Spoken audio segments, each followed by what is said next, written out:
Now, I know you have been very busy with significant updates that were released recently, including Matter 1.4.2, for which I wrote a blog. What can you tell us about those latest updates? Yeah, you're not kidding. Standards work sometimes takes, several years. I think in the last 12 to 15 months, our members have released three updates to Matter, which gives you an idea for kind of the intense level of investment and work that's going on to really improve adoption and get Matter to a really good place. As you said, we're at 1.4.2, so that represents kind of our incremental release approach. And this year in 2025 is really a lot of the focus has been around quality and security and increasing and improving that base foundation for mainstream adoption. So we're into almost 3 years in the wild with Matter. And so we've learned a lot, right? And our members have learned a lot in implementation, and they're bringing that back into the incremental releases.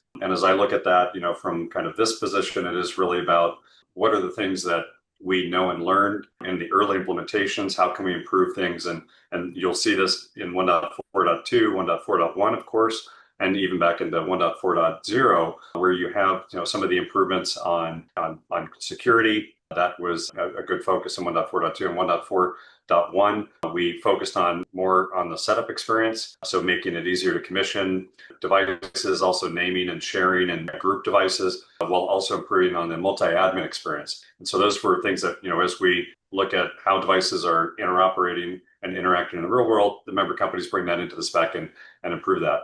Back in 1.4.0, there was a focus on kind of really starting to bring energy management in. So kind of a newer, but not necessarily newer in general, but for the Matter standard, Spotlight energy management. And then also more support for home routers and access points. So again, really, it has really been about this notion of making sure that devices work really well in the spec itself and learning from those commissioning things that we see kind of how devices sit on a network, whether they fall off, how fast they're able to come back on and effectively rediscover. And so we've worked also with partner groups like the Thread Group on thread commissioning. And so a lot of, like you said, there's been a lot of work and very busy time for the members on bringing in really a focus on quality, expanding the device categories too. Okay.